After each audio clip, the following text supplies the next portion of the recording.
It's called I Tried to Change So You Don't Have to. Because, see, like, here's where I thought that, you know what, let me do things that men do. So I'm going to go through my man phase. Then, let me act like I got it all together and I'm rich.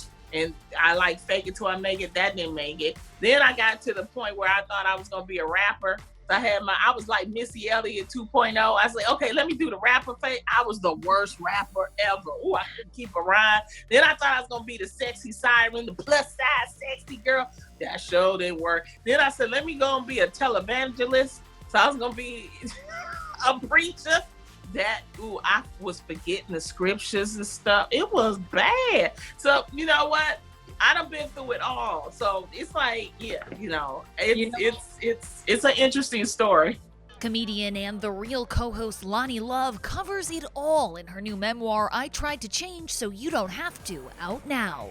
From growing up in the projects to career risks and dating mishaps that all led to her success today and romance with actor James Welsh. This is a blessing to me. So I just want to share it and inspire people. In a chapter called Real Talk, Loni opens up about Tamar Braxton's firing from The Real in 2016 and the subsequent back-and-forth drama that publicly played out. You decided to open up in your book about your former co-host who, some things have played out very publicly, and you didn't have to include your take on it. What went into that decision? Because my fans are nosy. I write a book and I don't talk about that. They were like, wait, Loni, what? So no, it was like no question. My fans are nosy. They want to know, so I have to tell it. You wrote about how challenging it was to deal with the trolls who wouldn't leave you alone, and things actually seemed to get pretty scary when all of that was playing out. How hard was it for you to go back to those memories and relive that not very fun time?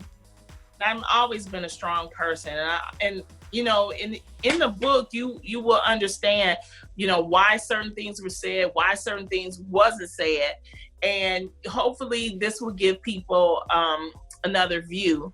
When people work hard on their character, it's important that you protect that character.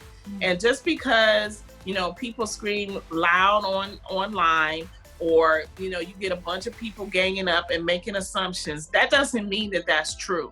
That does not mean that that's true, and it does not mean that you don't have the opportunity to say what you want to say about something.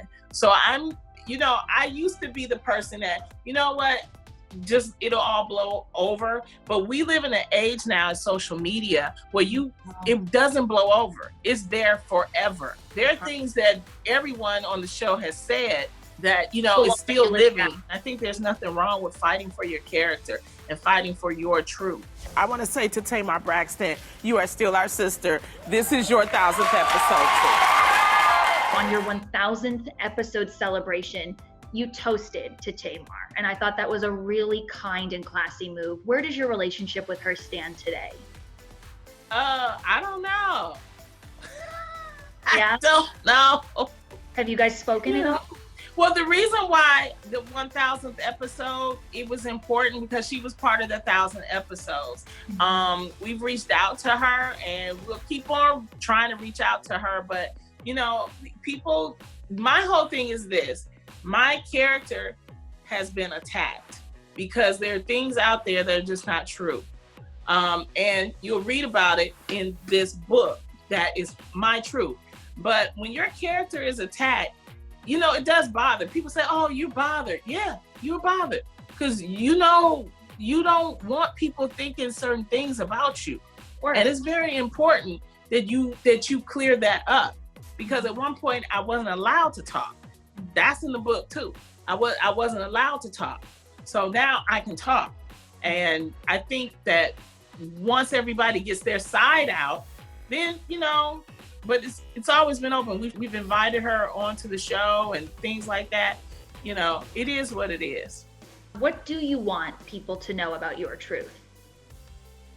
Oh, I just want people to know that I'm a good person. And I'm for all women. I'm not jealous of any woman. I try to support women. I wouldn't be on a show that's called The Real, that's about women supporting each other, You know, people just don't even know how, you know, these stories that come up about the show and who likes who and who don't like who and all of that, it's just nonsense. But really it is about us, you know, supporting women. So we try to make the best show that supports women. I think I got a bad rap, and all the girls got a bad rap, but it was really mostly on me because we weren't allowed to speak about it. And when you're not allowed to speak about it, then that means only one side of the story is out there. And then what happens is perception from that one side becomes reality. And that's what hurts. Did you have to get clearance from your producers at The Real in order to include that in your book? No. I think that the reason why it wasn't a big deal to the studio is because the way it all played out. And if you go back and you look, I think that they realized that maybe some mistakes were made, that it should have been handled differently. And so it is what it is. Like maybe they should have let you speak when it first happened? Mm-hmm. Do you wish you had had that opportunity? Mm-hmm. Of course. Maybe we wouldn't be, you know, in this dealing position with this now. I mean, it's like been 6 years. People still send me stuff and still accuse me of stuff. And I'm like, seriously? First of all, if I could have my own show, I would have my own show, especially because, you know, we are in a very limited group of women. And we're talking about women of color. So they all read the same story. So they all thinking the same thing. They think that they trying to be like, but they all thinking the same thing. So it would have been nice at that time to have been able to actually say something. But, you know, as you read in the book, you can see wasn't allowed to. Is there any part of you that would want to reach out to her, maybe have her as a guest on The Real, clear things up? We've tried.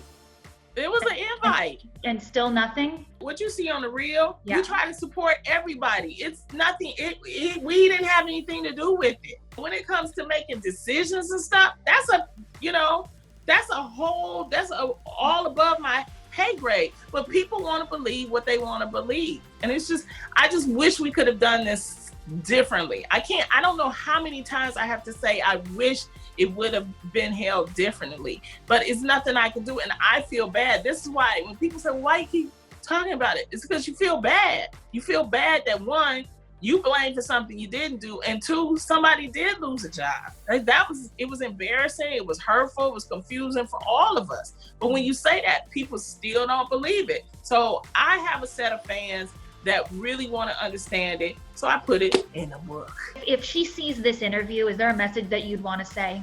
I just wish her the best. I think she's a powerhouse. I think she's, you know, no matter what, you know, things happen, but it's just time to just really get together. And she knows that we're not mad at her. We're not upset. It's just that we just want, you know, we want to clear the record. And the only way you're going to clear the record is if one, she says something, or we all meet and just have it publicly out there. What is it going to take? What is it going to take? I'm here. So, I mean, you know, I still have her number every now and then. I'll text her. I don't get a response or nothing. It's like, there's nothing to hide from. It's just, let's sit down and talk. It doesn't even have to happen with cameras or anything like that. I just want her to know, but you know. Okay. I'm hoping during these crazy times that maybe we see her as a guest on the virtual version of The Real, and we can get some peace and make it just water under the bridge. Oh yeah. Well, you know, I just think it's hurt. I know that it's very hurtful, and I get that. But you know, things have been. Believe me, I've tried to contact her and actually have her come on and talk. I wish this was done totally different, because none of the girls should have been blamed. None of us did anything. It's just you look at other talk show hosts, they get canned and contracts end all the time. It's like, why, you know, and people need to understand too, this was the first show that was like all women of color. And it really tarnished the show, I believe. It left a cloud of suspicion on the show. And it was, you know, it took like a couple of seasons for us to get over that. And the show wasn't meant for that. The show was really meant to uplift and show diversity amongst women. My third book is going to be all about the talk show space because it's just, people just don't know.